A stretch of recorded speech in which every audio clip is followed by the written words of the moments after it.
Hello, and welcome to Citi's second quarter 2023 earnings review with the Chief Executive Officer, Jane Fraser, and Chief Financial Officer, Mark Mason.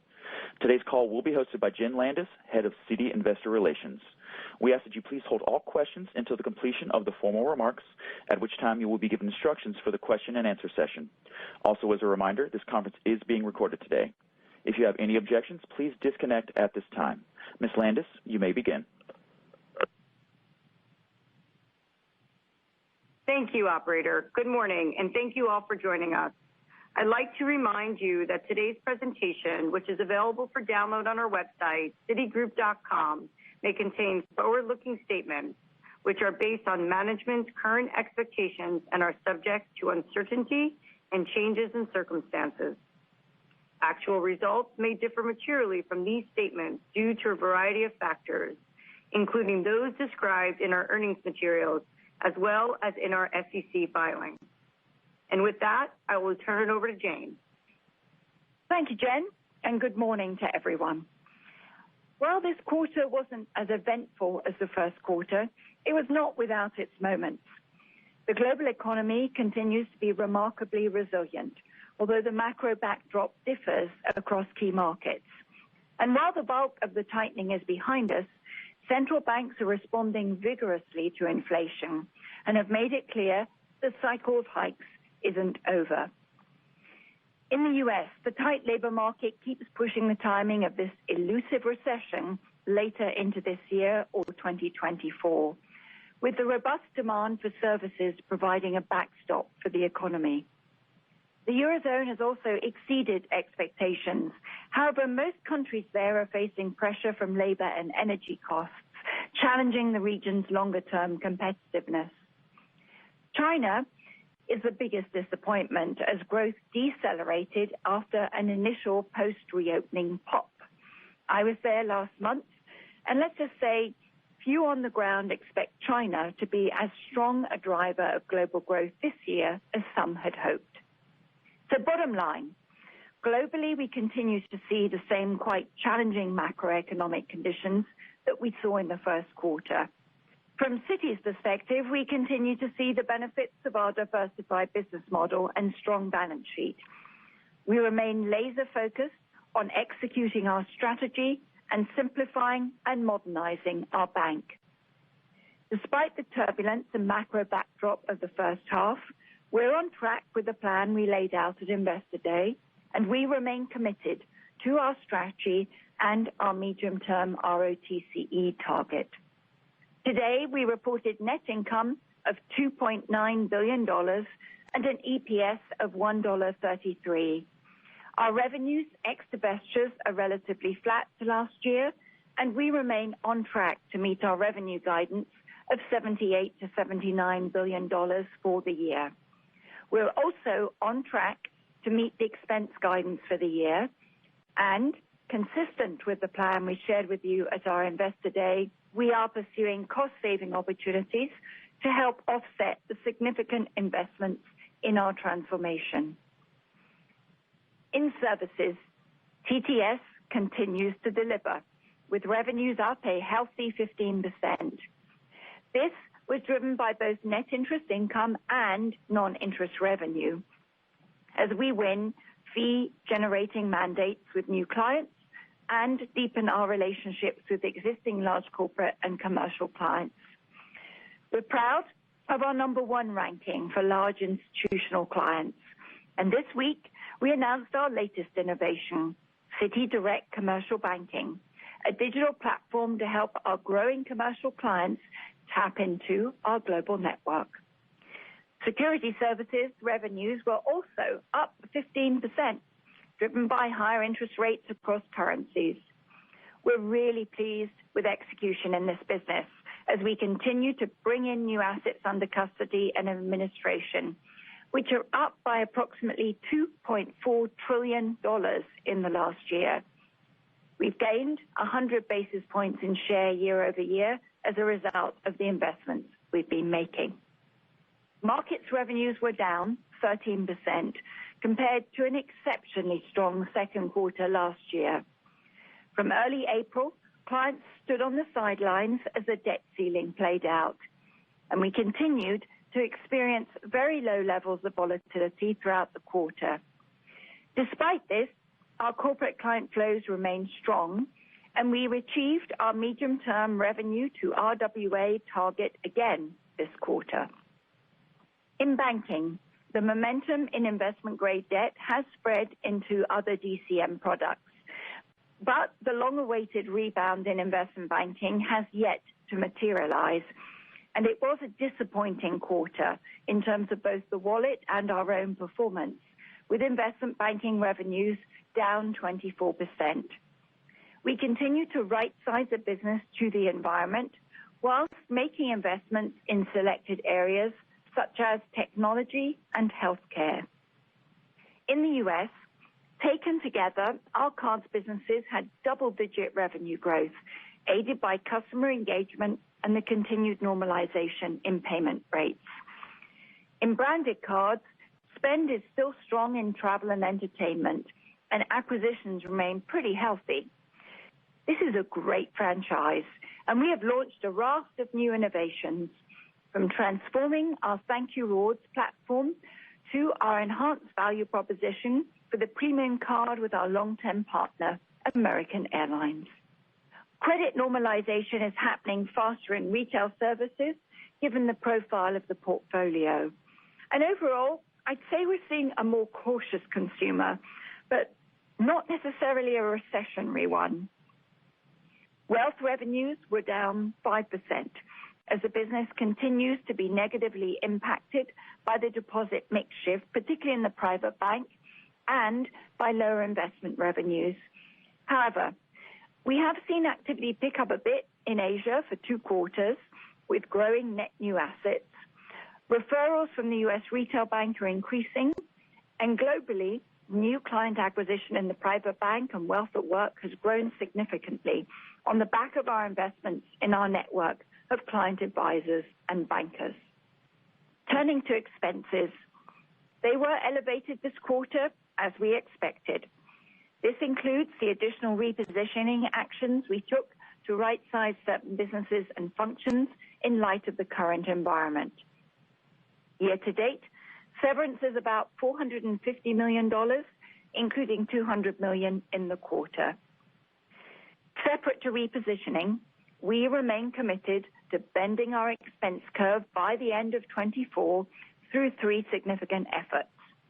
First, we continue to make investments in our transformation and other risk and control initiatives, which are necessary to modernize our infrastructure, automate our controls, as well as to improve the client experience.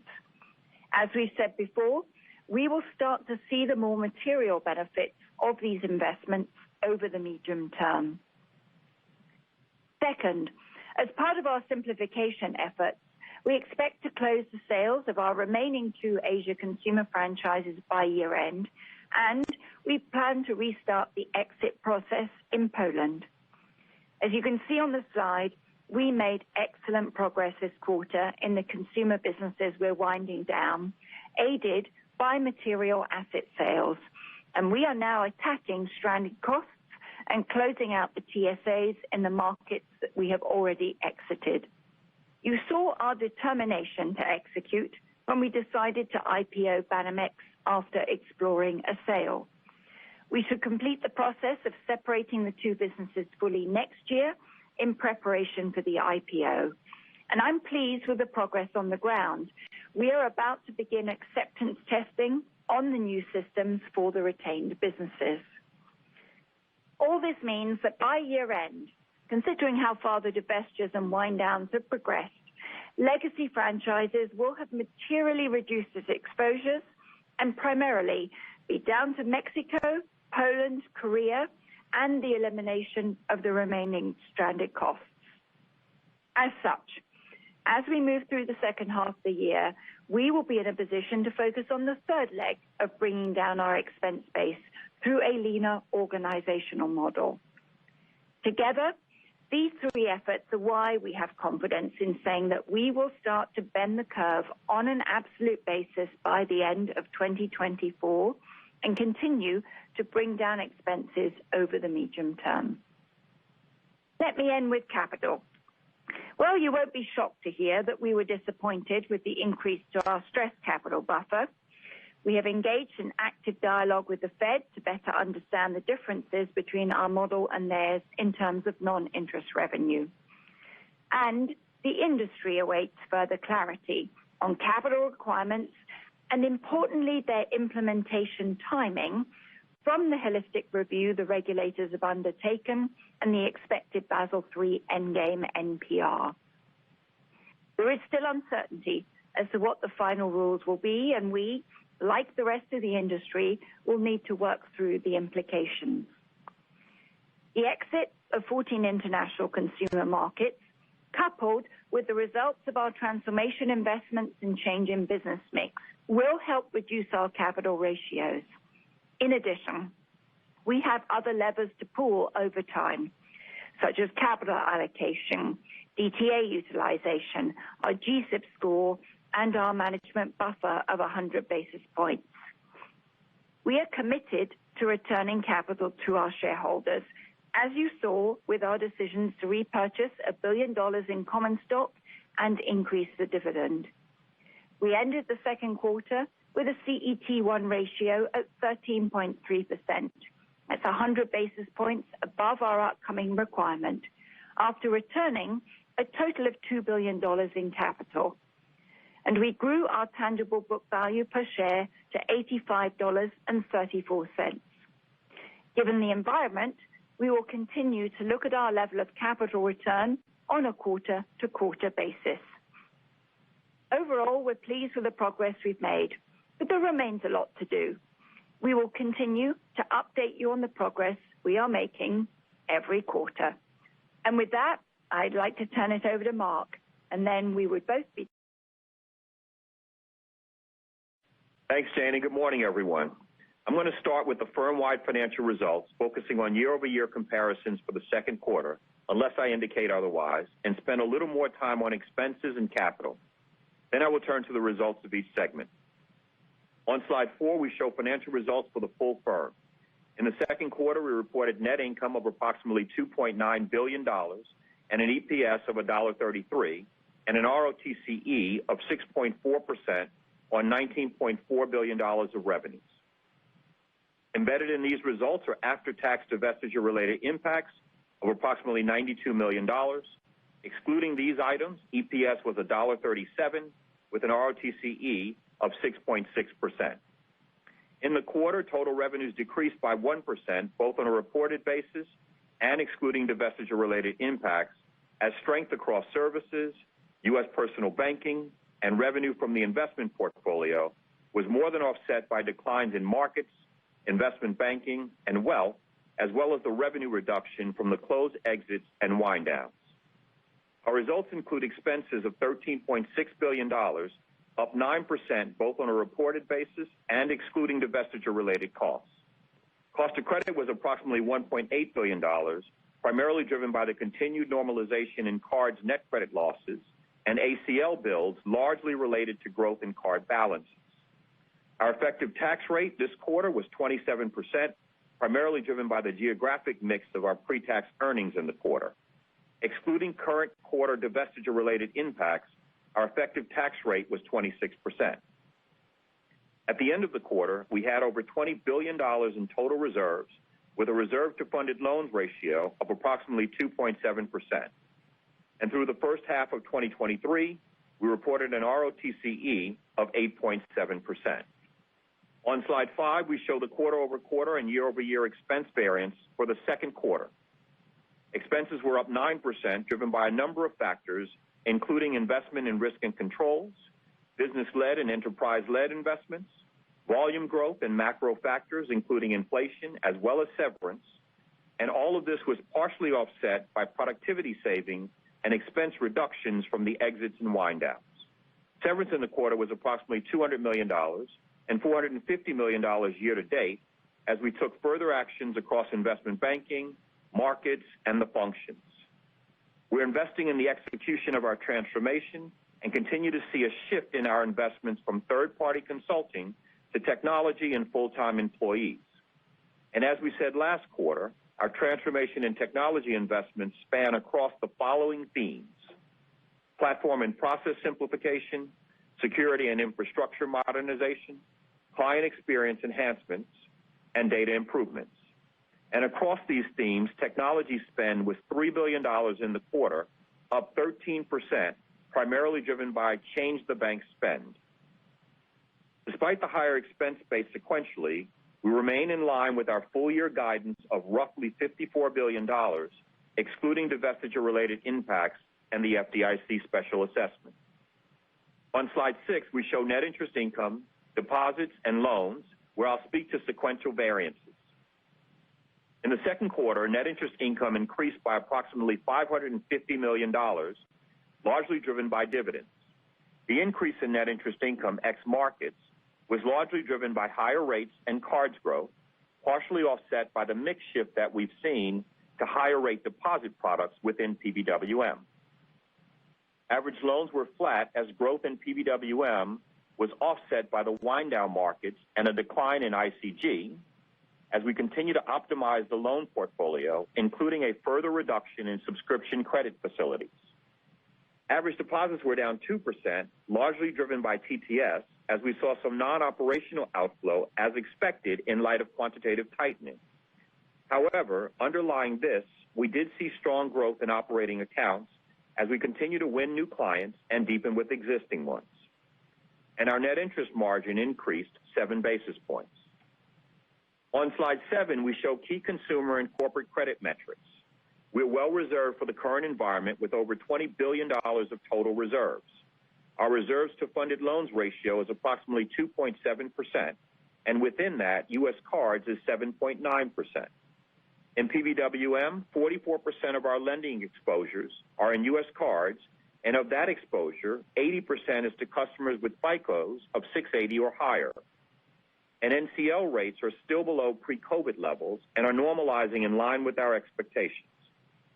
The remaining 56% of our PBWM lending exposure is largely in wealth, predominantly in mortgages and margin lending. In our ICG portfolio, of our total exposure, approximately 85% is investment grade. Of the international exposure, approximately 90% is investment grade or exposure to multinational clients or their subsidiaries. And corporate non-accrual loans remain low at about 44 basis points of total loans. As you can see on the page, we break out our commercial real estate lending exposures across ICG and PBWM, which totals $66 billion, of which 90% is investment grade. So, while the macro and geopolitical environment remains uncertain, we feel very good about our asset quality, exposures, and reserve levels, and we continuously review and stress the portfolio under a range of scenarios. On slide 8, we show our summary balance sheet and key capital and liquidity metrics. We maintain a very strong $2.4 trillion balance sheet, which is funded in part by a well-diversified $1.3 trillion deposit base across regions, industries, customers, and account types, which is deployed into high-quality, diversified assets. Our balance sheet reflects our strategy and well-diversified business model. We leverage our unique assets and capabilities to serve corporates, financial institutions, investors, and individuals with global needs.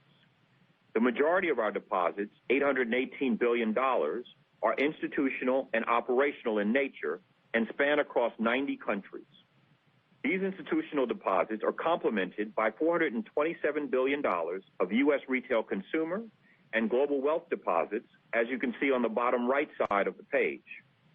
We have approximately $584 billion of HQLA and approximately $661 billion of loans, and we maintain total liquidity resources of just under $1 trillion. Our LCR was relatively stable at 119%, and our net stable funding ratio was greater than 100%. We ended the quarter with a 13.3% CET1 ratio, and our tangible book value per share was $85.34, up 6% from a year ago. On slide 9, we show a sequential CET1 walk to provide more details on the drivers this quarter. Starting from the end of the first quarter, first we generated $2.6 billion of net income to common, which added 22 basis points. Second, we returned $2 billion in the form of common dividends and share repurchases, which drove a reduction of about 18 basis points. And finally, the remaining 14 basis point decrease was primarily driven by RWA growth as we continued to grow card balances, partially offset by optimizing RWA in markets and corporate lending. We ended the quarter with a 13.3% CET1 capital ratio, which includes a 100 basis point internal management buffer. We expect our regulatory capital requirement to be 12.3% in October of 2023, which incorporates the increase in our stress capital buffer from 4% to the preliminary SCB of 4.3% we announced a couple of weeks ago. And we will continue our dialogue with the Fed to better understand the differences between their modeled results and ours, specifically in non-interest revenue. That said, our strategy is designed to further diversify our business mix to have a more consistent, predictable, and repeatable revenue stream, as well as reduce risk and simplify our firm by exiting 14 international consumer markets. The strategy and the simplification, coupled with the benefits of our transformation investments, will allow us to improve RWA and capital over time. The continued optimization of our balance sheet should not only help SCB, but reduce RWA. This will offset some of the anticipated headwinds in capital requirements and RWA. And we will continue to reassess how and where we deploy capital, and we will continue to reassess the appropriate level of our management buffer over time. On slide 10, we show the results for our Institutional Clients Group for the second quarter. Revenues were down 9% this quarter as growth in services was more than offset by markets and banking. Expenses increased 13%, primarily driven by continued investments in TTS and risk and controls, as well as approximately $120 million of severance in investment banking and markets, partially offset by productivity savings.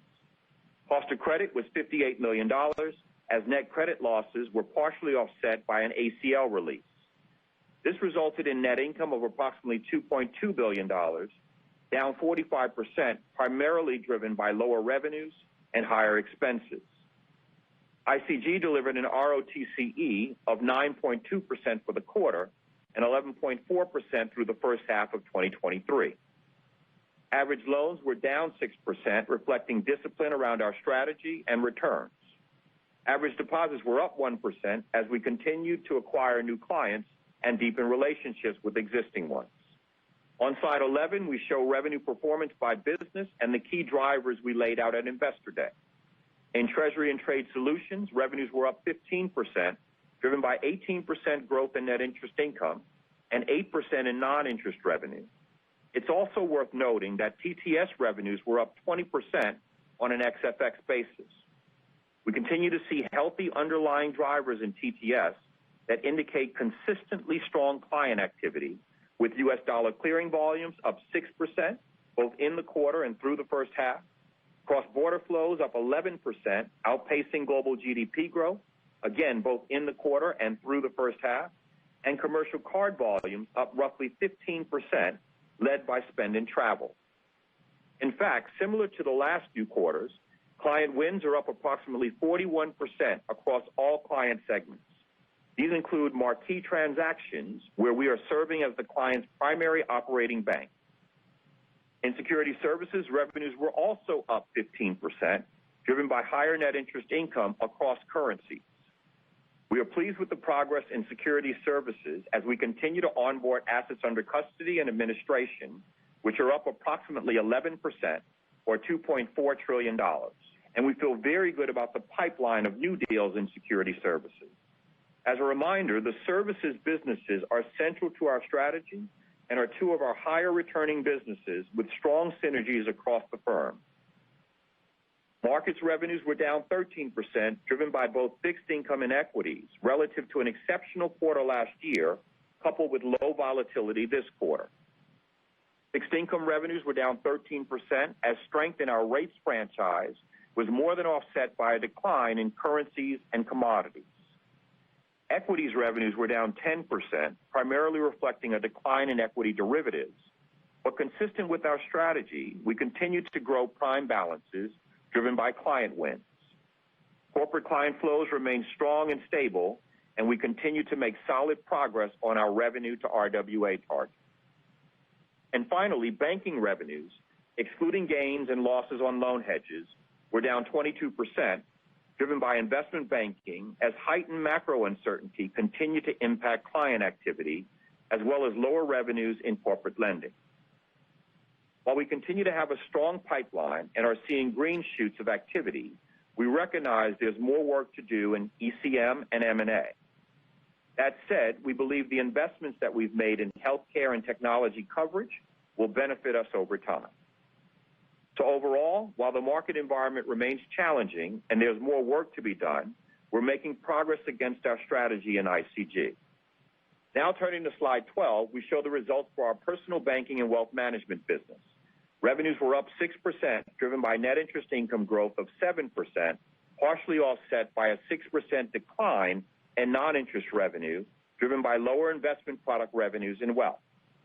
Expenses were up 5%, predominantly driven by risk and control investments. Cost of credit was $1.6 billion, driven by higher net credit losses as we continue to see normalization in our card portfolios and a reserve build of approximately $335 million, primarily driven by card balance growth. Average loans increased 7%, driven by cards, mortgages, and installment lending. Average deposits decreased 1%, largely reflecting our wealth clients putting cash to work in fixed income investments on our platform. And PBWM delivered an ROTCE of 5.5%, both for this quarter and through the first half of 2023, largely reflecting the challenging environment for wealth and higher credit costs. On slide 13, we show PBWM revenues by product as well as key business drivers and metrics. Branded cards revenues were up 8%, primarily driven by higher net interest income. We continue to see strong underlying drivers with new account acquisitions up 6%, card spend volumes up 4%, and average loans up 14%. Retail services revenues were up 27%, driven by higher net interest income and lower partner payments. For both card portfolios, we continue to see payment rates decline, and that combined with the investments that we've been making contributed to growth in interest-earning balances of 17% in branded cards and 12% in retail services. Retail banking revenues decreased 9%, reflecting the transfer of relationships and the associated deposits to our wealth business. In fact, consistent with our strategy, we continued to leverage our retail network to drive 25,000 wealth referrals year to date through May, up 18% year over year. Wealth revenues were down 5%, driven by continued investment fee headwinds and higher deposit costs, particularly in the private bank. However, Wealth at Work revenues were up over 30%, driven by strong lending results, primarily in mortgages. Client advisors were down 1%, reflecting the repacing of strategic hiring.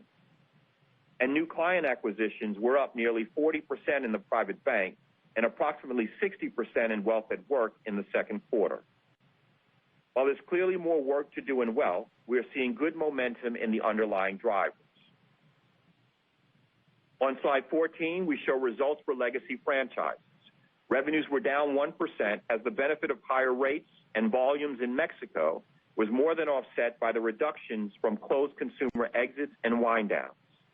It's worth noting that Mexico's revenues were up 22% and 10% ex-FX. Expenses decreased 2%, primarily driven by closed consumer exits and wind downs. Excluding divestiture-related impacts, expenses decreased 8%. On slide 15, we show results for corporate other for the second quarter. Revenues increased, largely driven by higher net revenue from the investment portfolio. Expenses also increased, driven by inflation and severance. On slide 16, I'll briefly touch on our third quarter and full year 2023 outlook. We are maintaining our full year revenue guidance of $78 to $79 billion, excluding 2023 divestiture-related impacts, although the mix has shifted somewhat. We are increasing our net interest income guidance from $45 billion to slightly above $46 billion for the full year, excluding markets, offset by lower non-interest revenue, largely driven by investment banking and wealth. We're also maintaining our expense guidance of roughly $54 billion, excluding 2023 divestiture-related impacts and the FDIC special assessment. Net credit losses in cards should continue to normalize in the remainder of the year, with both portfolios reaching normalized levels by year-end.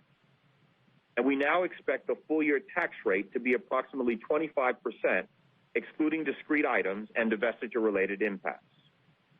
As it relates to the third quarter, we expect continued momentum with clients, including fees, and benefits from U.S. and non-U.S. rates on NII. We also anticipate a sequential increase in expenses driven by continued investments in transformation and risk and controls. Net credit losses in cards should continue to normalize in line with expectations. And our effective tax rate for the quarter should be approximately 25%, excluding discrete items and divestiture-related impacts. And as it relates to buybacks, we will continue to make that decision on a quarter-by-quarter basis. Before we move to Q&A, I'd like to end with a few points. We continue to execute on the strategy to simplify our firm, improve our revenue mix, and bring both expenses and capital down over time. We're seeing solid momentum in the underlying drivers of the majority of our businesses. And as we said at Investor Day, the financial path will not be linear, but we remain focused on achieving our medium-term ROTCE target. And with that, Jane and I would be happy to take your questions. Thank you. At this time, if you would like to ask a question, please press the star key followed by the 1 key on your touch-tone phone now. You may remove yourself at any time from the queue by pressing star 2, and please limit yourself to 1 question and 1 follow-up question. Once again, that is star 1 if you would like to ask a question, and we'll pause for just a moment to allow questions to queue.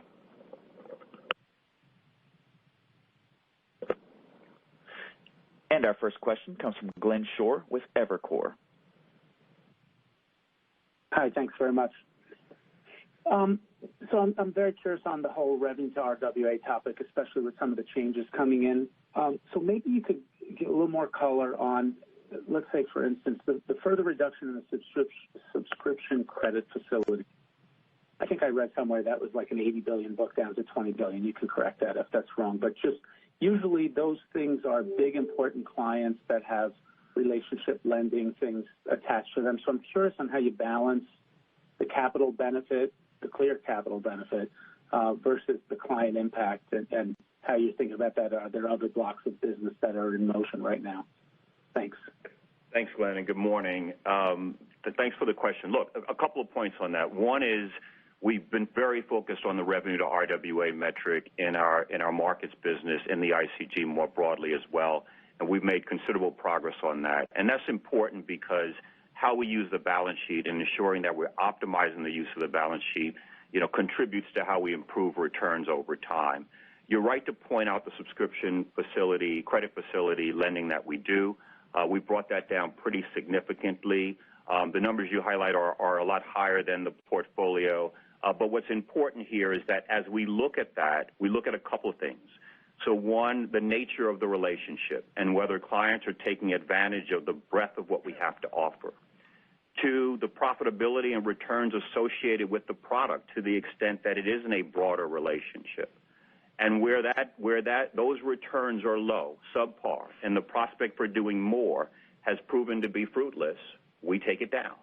And that's what we've done with a large part of that book, just as we juxtapose it against other opportunities to use balance sheet where clients are taking advantage of the broader franchise and therefore are generating higher returns.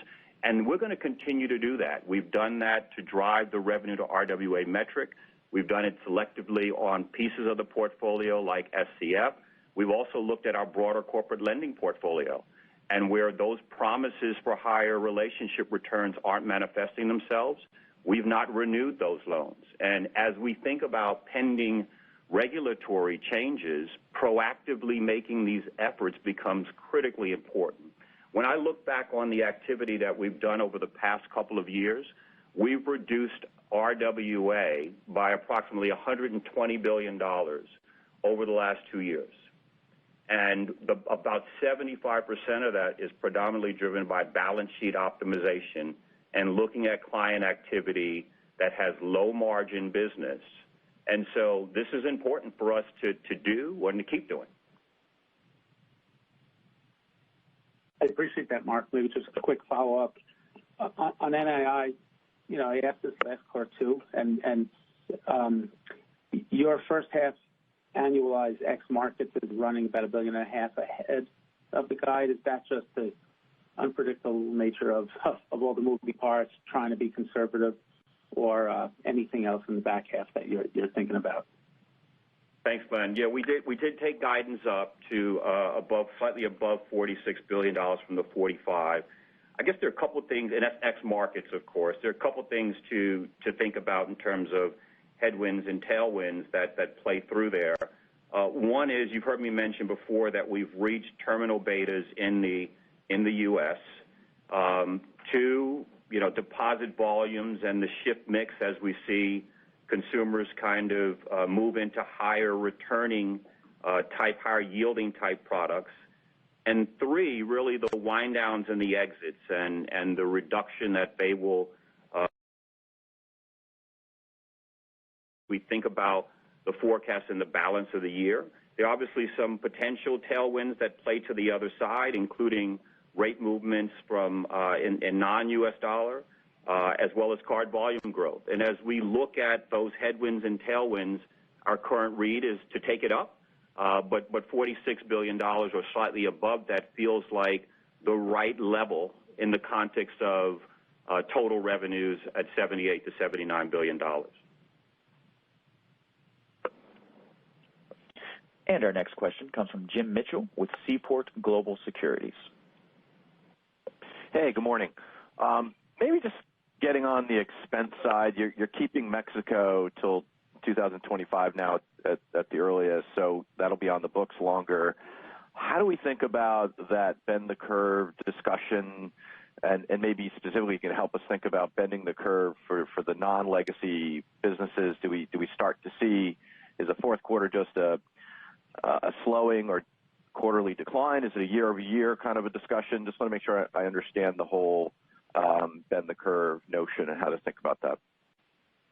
Okay, thank you. Let me take that. I'd say a couple things. So one, I'd reiterate the expense guidance that we've given for the full year. So that's the roughly $54 billion, ex divestitures or the impact of divestitures, ex any impact from FDIC special assessment. Two, as we think about bending the curve, I look into 2024, and we're looking to bring the absolute expense dollars down from Q3 to Q4. So that bending of the curve will occur. It will occur despite having Mexico still part of the franchise. Obviously, still having Mexico impacts the magnitude of the bend, but it'll bend Q3 to Q4. And then beyond that, and through the medium term, we will see the curve continue to bend. Again, Mexico impacts the magnitude of the bend, but we're very, very focused on bringing our costs down and bending that curve. And you've heard us reference the aspects or the elements of our business that help contribute to that, not the least of which are the exits, one of which is Mexico, and you referenced the timing there, but also the benefits from the investments that we've been making in transformation and risk and controls and shifting from manual processes to technology-enabled ones. And then the final one is around simplifying our organization. And you heard in Jane's prepared remarks, as we continue to make progress on these exits, it opens up the opportunity for us to lean more heavily into that simplification. So we're focused on not only the guidance, but the bending of the curve, as you point out, and looking forward to delivering that and taking actions to ensure we do. So just as a follow-up, is the way to think about sort of 2025 and beyond as you get through a lot of the automation on the sort of the non-legacy businesses and start to get much more efficient there, is there an absolute expense decline story in the core business, or is that more of a you need the top line growth to get the improved returns? Again, it's going to be a combination of continuing to bend the curve and bring our expenses down. Obviously, we've given you guidance on operating efficiency of less than 60%, which will be some of that top-line growth, but it's the combination of the two. And our next question comes from Betsy Graseck with Morgan Stanley. Hi, good morning. Good morning. Hey, Betsy. I just wanted to confirm on the CET1, you have the 100 basis point buffer on top of regulatory minimum, so that would suggest that the 13.3 that you got this quarter is, in line with where you're planning on holding it going forward. Is that fair? Yeah, so you're right. We hit 13.3 this quarter, down a tad bit from the 13.4 last quarter. Effective October 1st, the 4.3% SCB comes into play. And so that would equate to assuming the 100 basis point management buffer, at 12.3 regulatory requirement and a 13.3 kind of target that we would manage to. I'd highlight a couple of things that I'm sure are obvious to you, Betsy. One is this is the stress capital buffer for the 12-month period starting October 1st.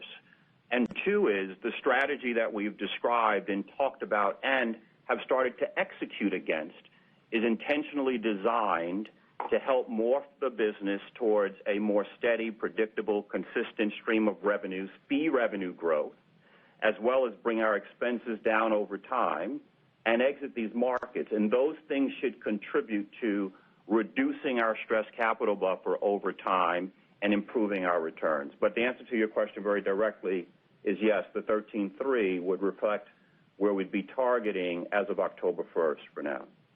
And since you mentioned you're evaluating buybacks quarter by quarter, I guess the question here is how should I think about that relative to we get Basel Endgame coming out soon? Because, clearly when you're at 13.3 against the new rate cap SCB, it signals a bigger opportunity for buybacks over the coming quarters. So how should I think about that? I think it's consistent with what we've been talking about. There's a lot of uncertainty out there about the new capital requirements, both in terms of the nature of them and the timing of implementation. I think the industry is expecting to get more clarity about that with the comment period that will be coming up. Plus, it's a fairly uncertain macroeconomic environment at the moment, so both Mark and I feel it's prudent to continue making that assessment until some of this uncertainty is clarified as to what precisely we'll do. You should take confidence that we're at the levels, including the management buffer that we expect to be for the rest of the year. We've proven a good case of being able to build capital, that's for sure, over the last 2 years. And you take comfort as well. We increased the dividend. We had $2 billion of capital returned last quarter. So our intentions are clear to return capital where we can, but also to be prudent in how we do so given environment and current regulatory uncertainty. And our next question comes from Mike Mayo with Wells Fargo. Hi. One negative question, one positive question. So on the negative side, you talked about bending the cost curve, but I think second quarter year over year, it's bending the wrong way. And 6 quarters from now, you're saying it should bend the other way. So what are we not seeing in the financials that gives you, such confidence? Because it seems, based on this quarter's results, a little bit more of a trusty story. And on the positive side, TPS, continued double-digit growth. You continue to invest more in that business.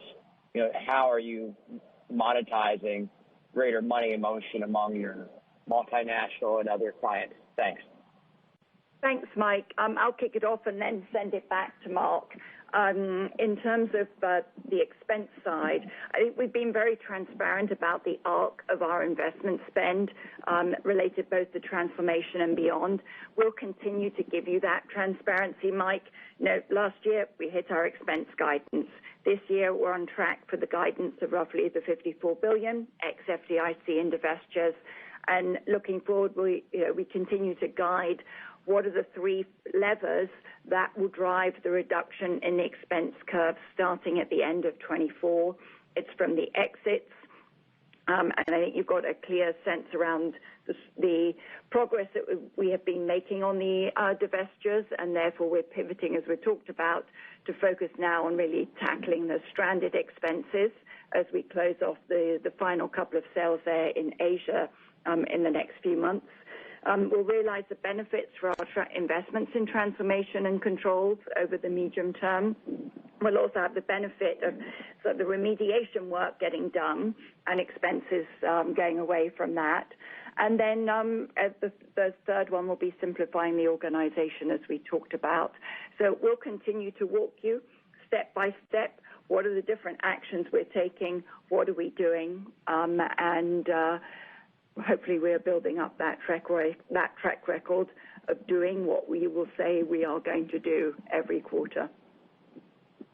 Mark, the only anything thing I'd to add add? on the expense side, and then you may want to touch on the TTS, but the only thing I'd add on the expense side is we are taking repositioning charges, Mike. I mean, we're not sitting still as we go through this uncertain period of time where wallets across certain parts of the industry are under significant pressure. And in taking those repositioning charges, there are going to be expense reductions that ultimately play out over the next 12-month period. So that's the other factor in addition to what Jane mentioned in the way of exits and benefits from the transformation, that will play into the cost base over the next 12 months. And then on TTS, I think we all share your enthusiasm for this business in terms of the growth potential that we've been realizing and expect to continue, albeit converging now to the medium-term guidance over the next few quarters, where we see it's a high to medium single-digit growth going forward. It's a very high-returning business, and some of the indicators of how we're monetizing those relationships, we're seeing it both in terms of new client wins. They were up 41% this quarter. We have a sustained win-loss ratio of 80% on the new deals across different client segments. We're also seeing growth that's starting to really kick in from our commercial bank and the expansion of clients in the middle market around the world as we grow out that franchise. And we've got some very good fee growth, which, as Mark points out, and I point out all the time, we're very focused around, so cross-border up 11%, US dollar clearing up 6%, commercial cards up 15%, et cetera. And we continue to invest in the business as well, so to make sure that 80% win ratio continues. So first bank to launch 24/7 365 dollar clearing, US dollar clearing. We've got the instant payments platform we just launched for e-commerce clients. We have Payments Express that is now live in the US, on track for 5 markets by the year end. So it's a story of innovation. It's a story of investment. It's got great returns. It's a good growth story, and it keeps on going. And I don't want to diminish security services in there either. It's another business that's similarly continuing to see significant client wins, up 65% versus last year as well.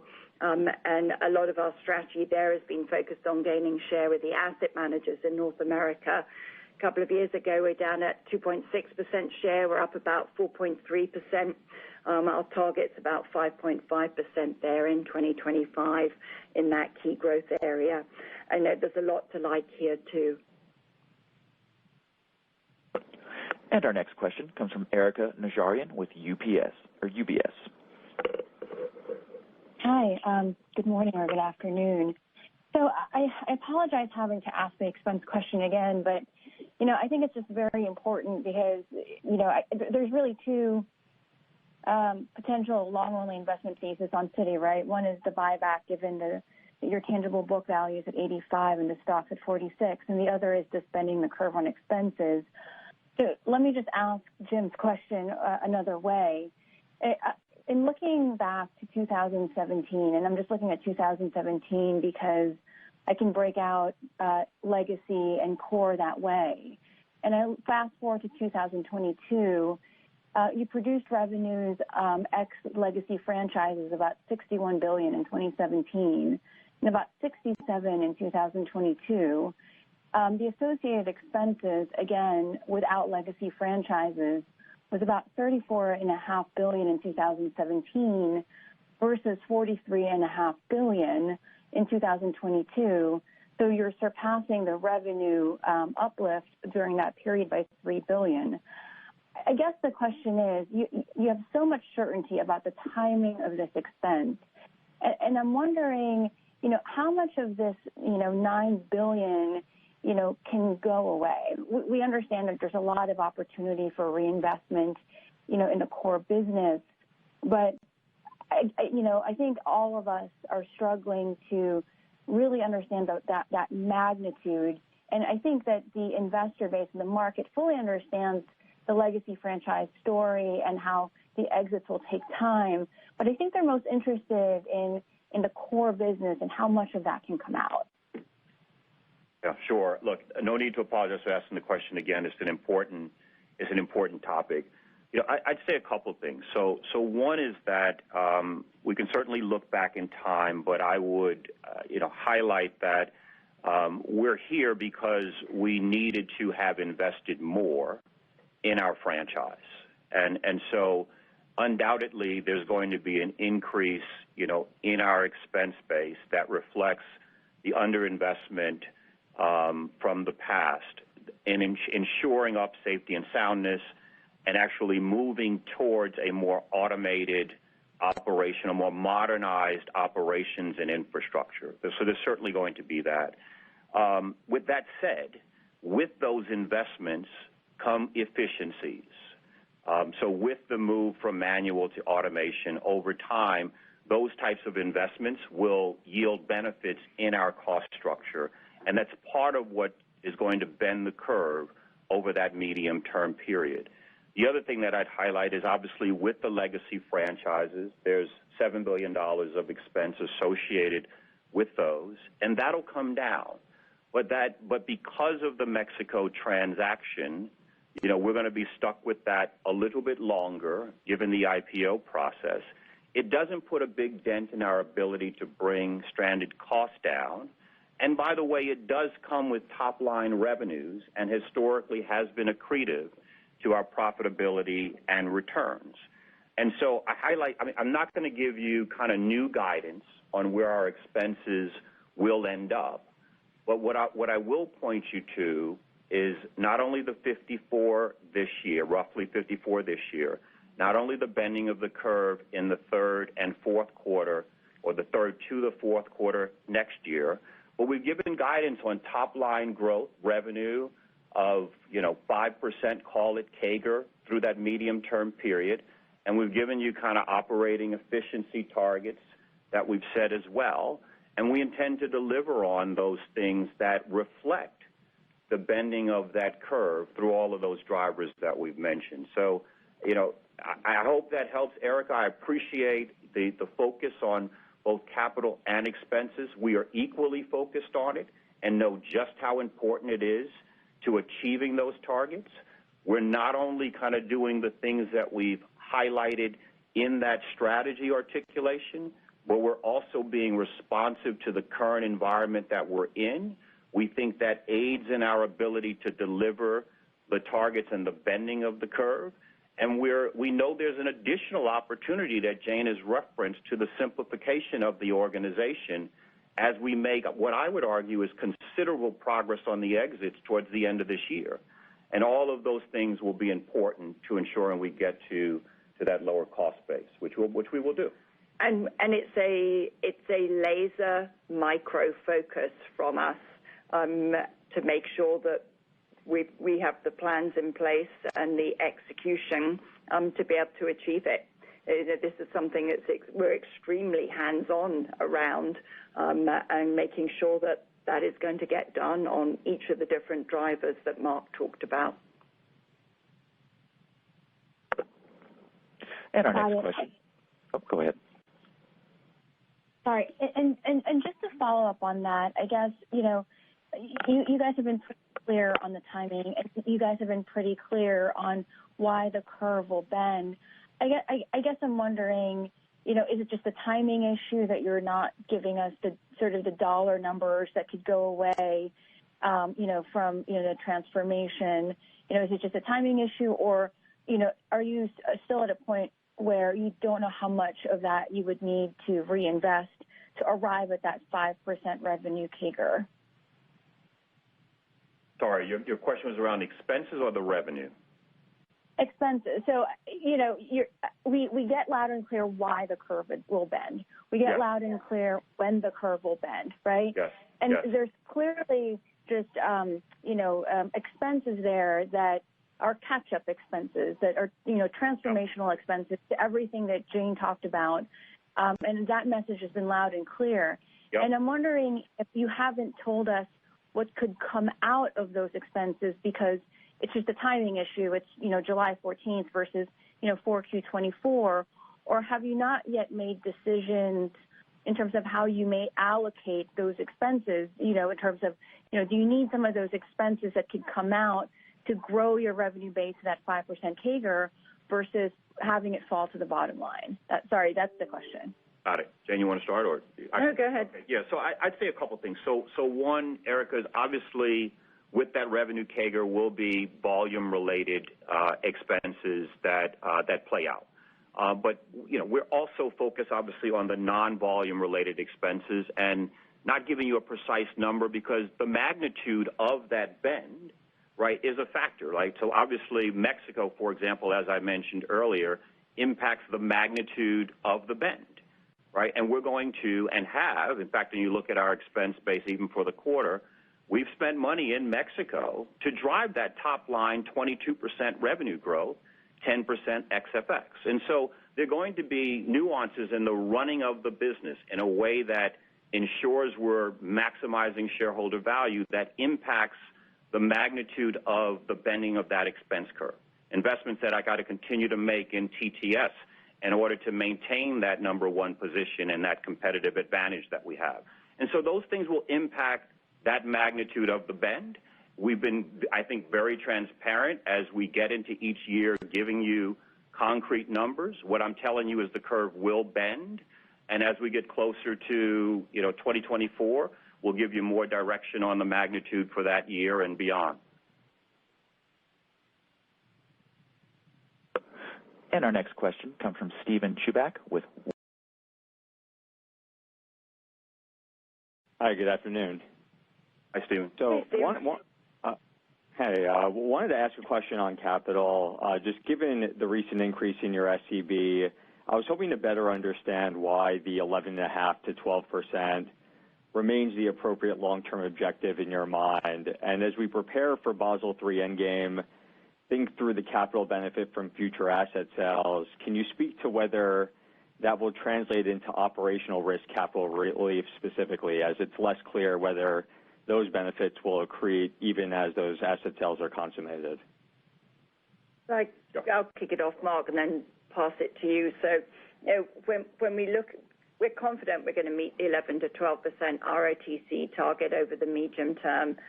The core drivers of how we get there remains unchanged. One, it's the revenues that we expect to grow by a 4 to 5% CAGR as we continue to execute on the strategy. On expenses, it's the clear path to bend the curve by the end of 24, bringing those expenses down over the medium term. And third, and importantly, it's continuing to optimize our balance sheet, including improving RWA and capital efficiency. And as we referenced earlier in the prepared remarks, different drivers in that are helpful, exiting 14 international consumer markets, changing our business mix. And I'd also note that the transformation has benefits not only for our efficiency, but it will also support RWA and capital optimization.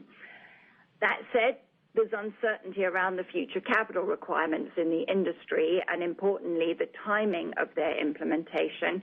We, like everyone, are going to have to work through those implications once we know what they are. But as we said, keep in mind we've got some other levers to pull over time: capital allocation, DTA allocation, and utilization, our GSIB score, and our management buffer of 100 basis points. So that's where you hear the confidence for us from us around the path to executing and that remaining consistent. But Mark, why don't I hand over to you just around consumer market sales and operational RWA relief? Sure, and again, I think that if you look at the transactions that we've closed to date, they've generated or freed up about $4.6 billion of capital. The two that remain to be closed in the balance of the year will generate another $1.2 billion or so. That'll be important to our capital base. I think that we obviously have to see the proposal as it comes out and the NPR, and we have to we'll have a window to respond to that. We're hopeful that the regulators hear our response and views on it as it comes out. There's clearly going to be reference to increases in RWA and operational risk implications potentially as part of that. I do think that exiting without having seen the proposal and without obviously knowing how those rules might evolve, I do believe that the exiting of these 14 markets does play towards not only reducing our SCB in stress scenarios or as it comes out of stress analysis and tests, but also should play through helping to reduce risk-weighted assets and potentially operational risk as well. But we have to see what the proposal looks like and go through that. And I think what's important here is that whenever it comes out, whatever it looks like, as we dissect it and go through it, we'll figure out how to manage through it, right? Whether that be through, exiting certain products, seeking price adjustments as it relates to customers, clients, and the markets, or continuing to optimize RWA as we have been doing very proactively. We'll figure out how to manage. And I feel compelled to jump in here as well because as the spring and the recent test results showed, the large U.S. banks are not only in a strong capital position, but we've been able to play an important stabilizing role for the system as a whole. It's a role that we take very seriously. And we certainly hope that as the details of the capital frameworks get unveiled, that this is fully taken into consideration, including the impact on U.S. competitiveness. And we need a level playing field with Europe, not a gold-plated one. And we share the concern that higher capital levels will undoubtedly increase the cost of capital for medium and smaller size enterprises and consumers in particular, and will drive more activity to non-regulated and lesser capitalized players that isn't in the system's interest. And we hope that that's fully taken into consideration here, because we will take actions on businesses and we will take pricing actions, as will the entire industry. Really important point. No, thanks for that perspective, Jane. Very well said. Just one quick follow-up for me. PBWM fee income trends, given the lower partner payments, clearly the wealth fee trends would suggest that they were quite subdued in the quarter. And just wanted to understand your outlook over the near to medium term. What drove some of the weakness this quarter? Is it something that you expect will likely persist, especially given some of the market tailwinds that we've been seeing? Would have expected to see a little bit more resiliency in wealth fee income in particular. Yeah, look, I think, as we mentioned, wealth was down about 5%.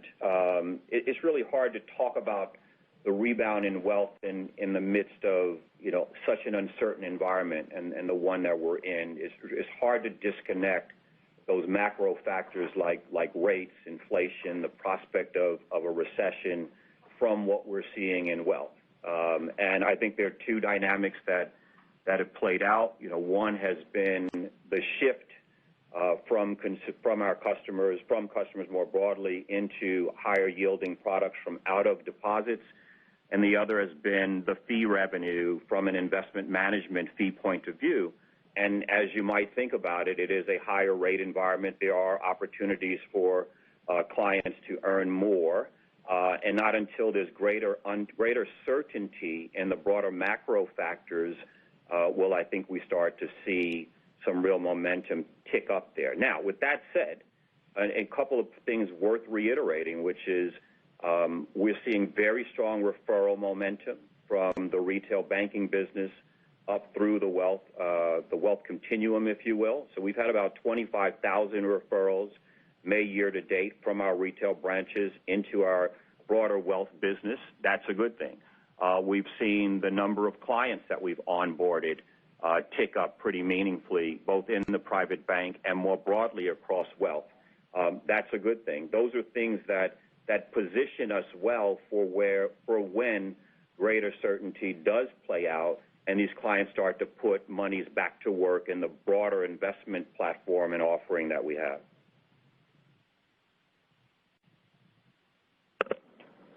And our next question comes from Ebrahim Poonawala with Bank of America.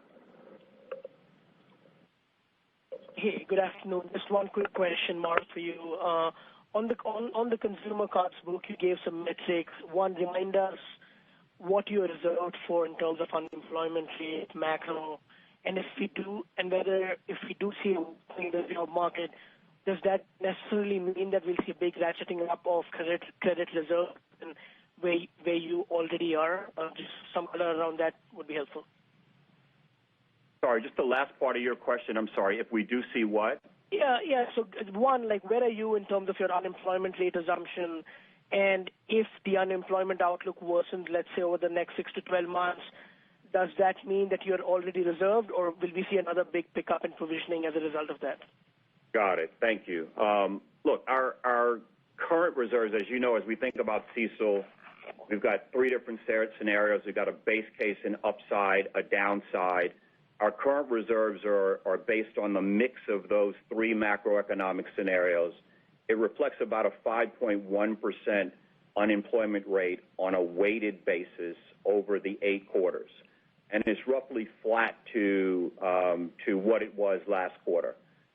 What that means is obviously our downside scenario has unemployment that's much higher than that, closer to 7%, we'll call it 6.8% or so. But that's kind of how we've thought about unemployment. As we think about the reserves, each quarter, obviously we take a look at the macroeconomic factors and how they're evolving. Our base case today assumes a mild recession, and reserves in the future will consider how our weighting towards downside, upside, and baseline may morph subject to our outlook and volumes. Those are the two factors that influence whether we're increasing reserves or not. I would point out, though, that in addition to unemployment, and because unemployment has been as stubborn as it has been, if you will, we also look at debt service coverage ratio as an important factor as we think about our consumers, as we think about their balance sheets, as we think about the risk that they may or may not be facing. So unemployment is an important factor, but we've flexed our thinking in light of the environment and in light of how behaviors have been shifting, and that's an important factor in how we think about our reserves as well. I feel very good about the level of our reserves.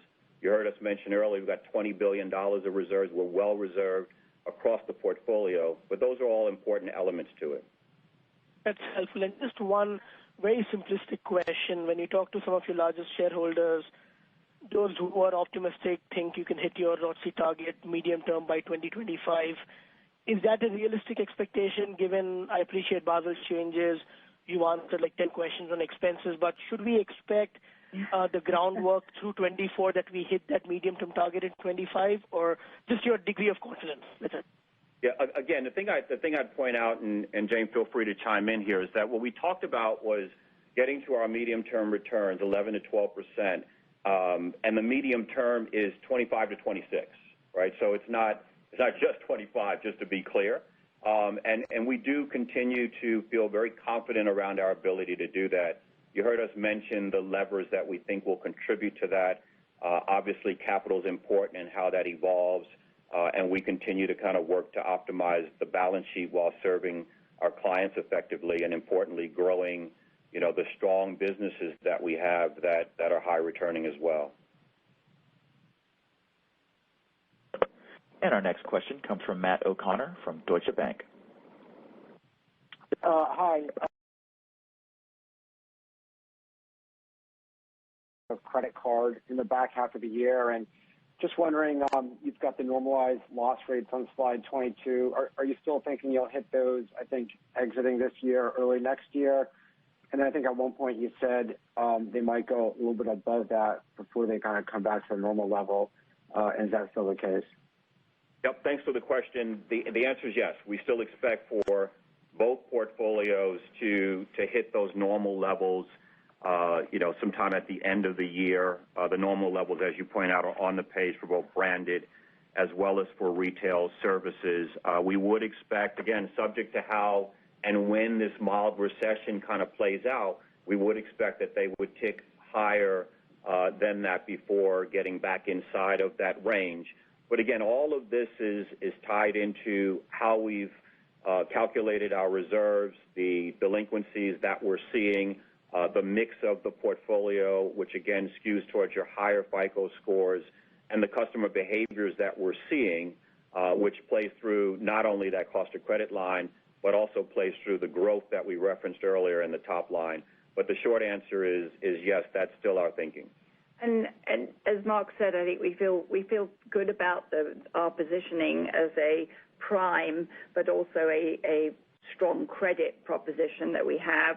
We're seeing stronger demand for the credit-led products such as value cards, Balcon, installment loans, as well as the service-led engagement for the more prime customers. And so that's also going to be a valuable factor driving growth and profitability as well. And on the follow-up, and this is not really Citi-specific, but for the card industry or a lot of the banks that are in card, everyone's talking about kind of getting these normalized levels, just call it in the near term here, next couple of quarters. And I guess just thoughts on, getting this normalized level of losses when unemployment is, all-time low, wages are growing. Obviously, there's inflationary pressures, but it's just a little surprising. Again, not Citi-specific, but it's a little surprising that, we're getting this normalized state when, things feel like they're pretty good. Yeah, I think, also normalized state back in 2019 was also pretty good. So you're not hearing any alarm bells ringing from Mark or myself at all here on the U.S. consumer. I think we see the U.S. consumer as resilient. We've talked about them being cautious, but they're not recessionary. And we are seeing more pressure on the lower FICOs. We don't have a large number of that in our portfolio, but that is where we're seeing more of the normalization happening on the payment rates, for example, and other behaviors in there. So it's quite localized, but I don't think we should be overly concerned here about the health of the U.S. consumer. And as Mark said, we're in a very unusual environment. Higher inflation, these rate levels, and a strong labor market. And under those conditions, it's the debt service ratio, as he said, that we think is a more useful leading indicator that we keep a close eye on. Just remember, it's a return to normal. Yeah. Right, so. And our next question comes from Gerard Cassidy with RBC. Hi, Jane. Hi, Mark. Hey. Mark, can you share with us, in your financial supplement, obviously you give us good details on your credit picture, and we're talking about credit right now. And the non-accrual loans have been flat as a pancake for the last 12 months for you folks and the industry as well. And this is in light of the Fed funds rates, as we all know, have been up over 500 basis points. Can you guys share with us why we haven't seen more this is mostly corporate, of course, but everybody's been hanging in there very well in view of the fact that rates have gone up so much. What are your customers telling you, or are you seeing that has enabled them to remain very healthy in light of a 500 basis point increase in interest rates? Yeah, I think I'd point to a couple things. One is remember, we focus on the large multinational, largely investment-grade quality names. And so that's one important factor when you think about our ICG and corporate exposure there.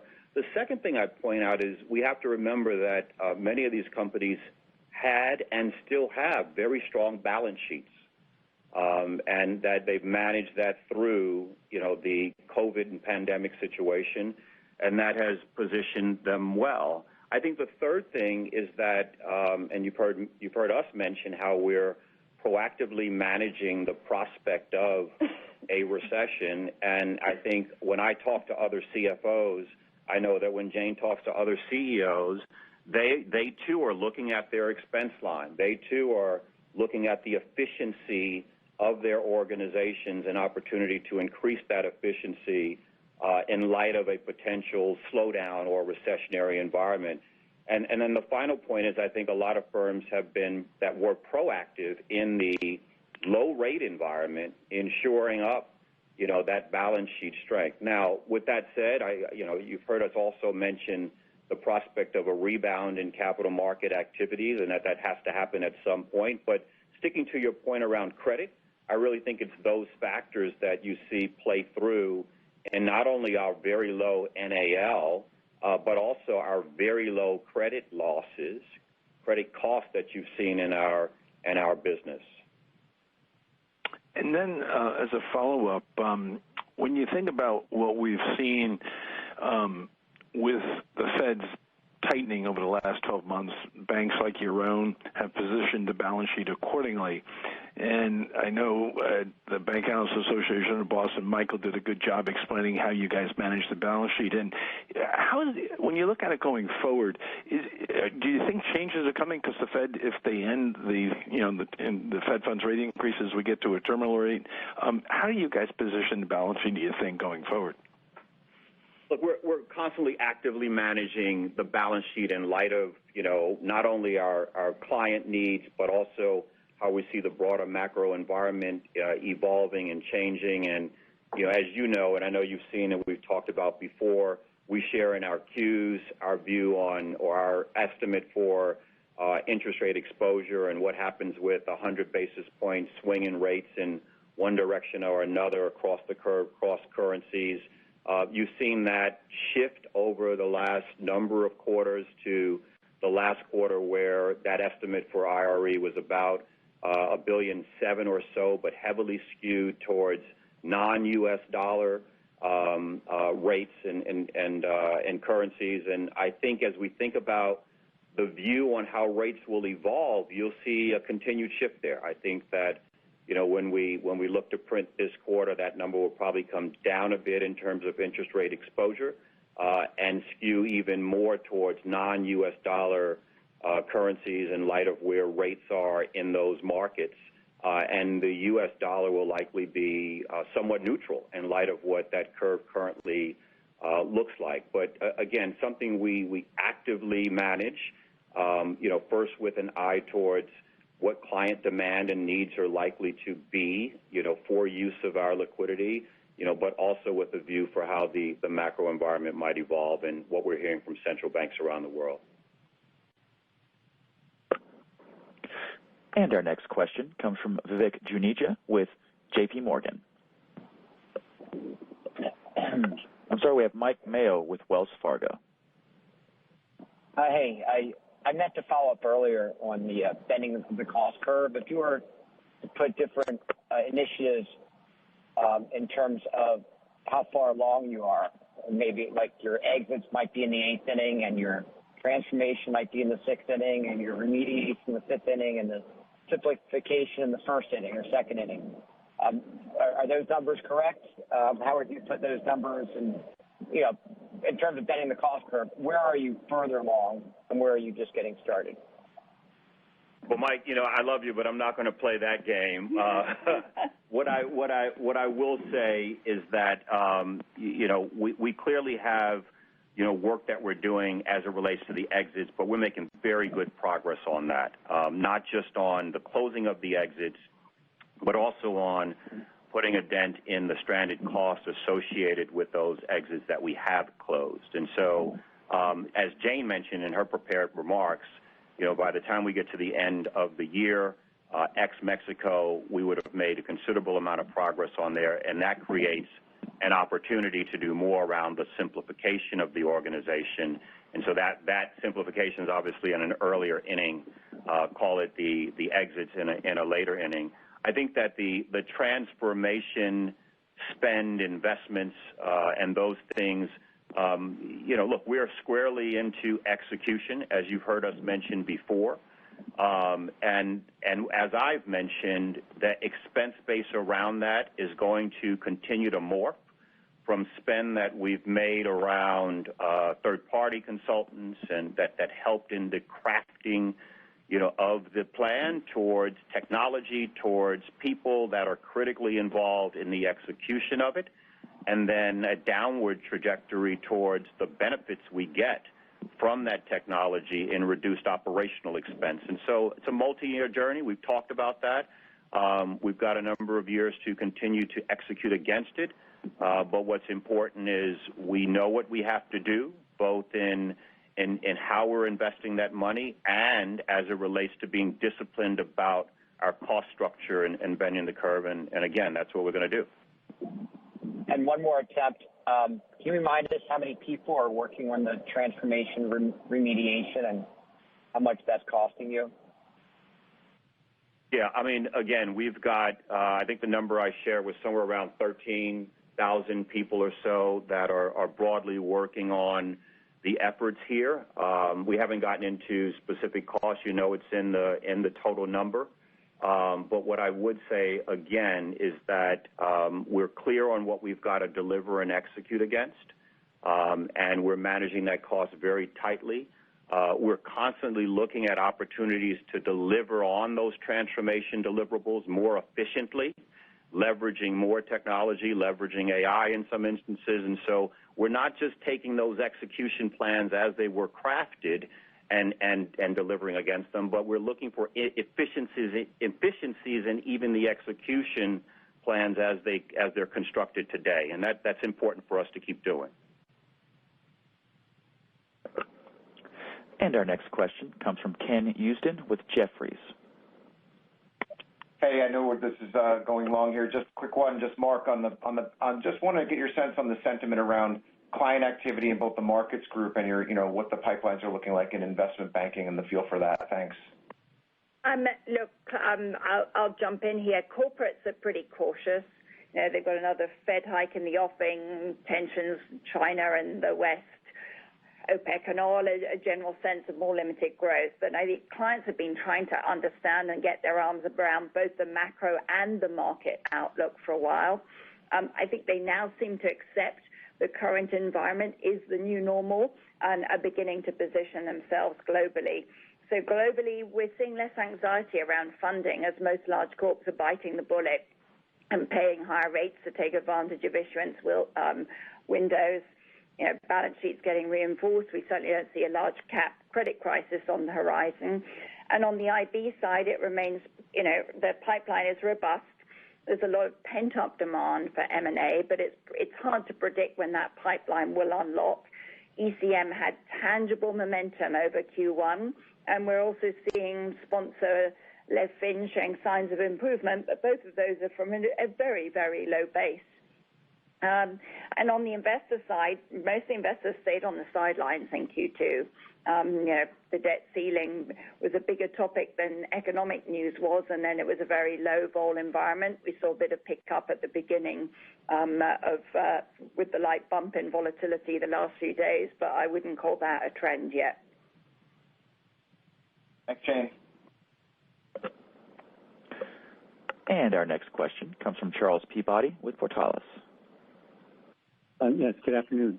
I have a question about your markets-related net interest income. And before I ask the question, I do appreciate that you run those businesses on a holistic basis and that NII is probably more of a residual outcome.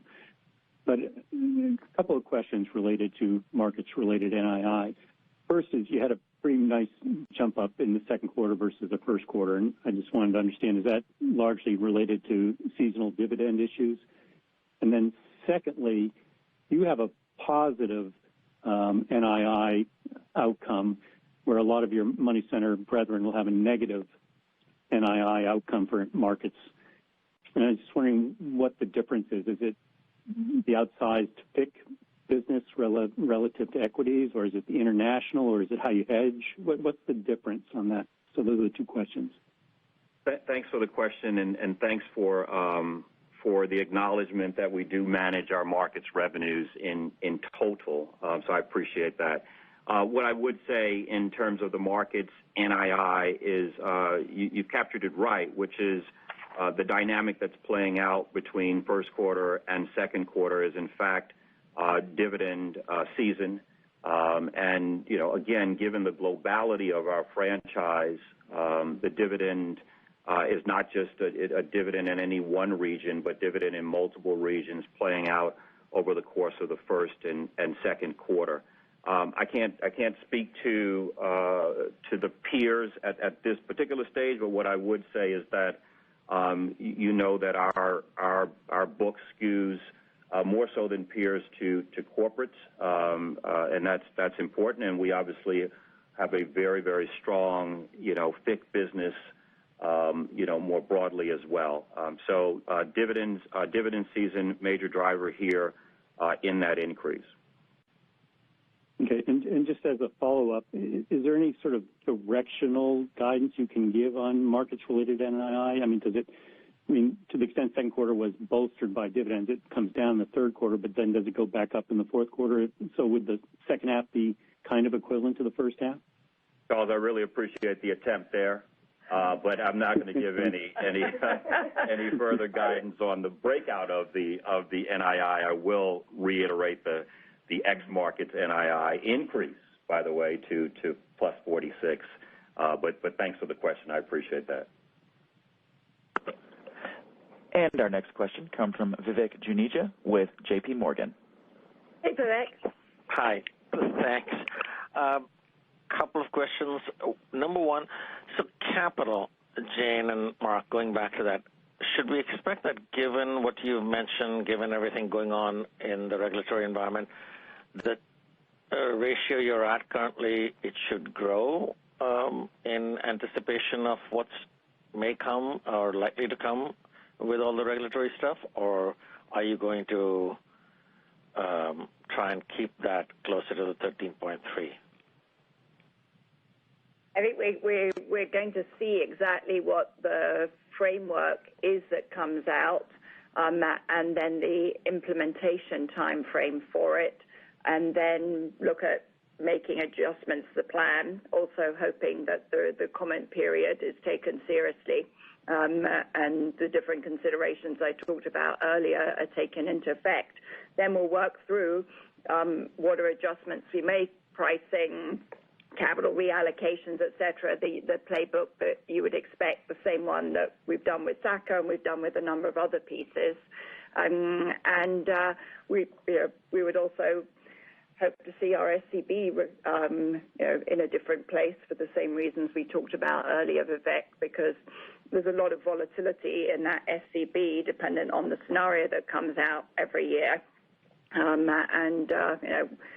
I would say, given the shifts we're making in the business model, we'd expect to see that one come down. Well, the only thing I'd add is the, again, the CET1 ratio of the 13.3, as of October 1st, would be a 12.3 reg required level and 100 basis points of the management buffer. So that would be what we'd be held to as of October 1st. As Jane mentioned, the NPR, as it comes out, we'll take a look at that and see if there are implications on the CET1 stack, but more likely implications on the risk-weighted assets. Yeah. Right? And what's really important there, aside from the very important points Jane made in terms of it considering broader factors, is the timing of the implementation of whatever that final rule includes. And obviously, the more timing for implementation, the more of an ability it gets for the industry to think about how to absorb, the implications there. Right, but I'm presuming you'd want to go sooner rather than later because the market's going to expect that, rather than take a full 3 years or whatever the Fed might give you. Yeah, well, you know what? I'm really interested at this point in seeing the proposal, and then we'll have a chance to really react as an industry and as a firm. Completely unrelated, if I may, non-interest-bearing deposits. What are you seeing, given you're very heavily corporate-driven? When I look at your point-to-point, because you don't give a full average balance sheet, it's only interest-bearing related, but the non-interest-bearing is only available on a period end. If I look at that, there was a big drop in the U.S. This quarter. Anything unusual? Is that accelerating? What are you seeing amongst your clients? People still waking up? And what have you factored into your NII guidance for that? Well, again, I think the point I'd make here is that we continue to see clients shift from,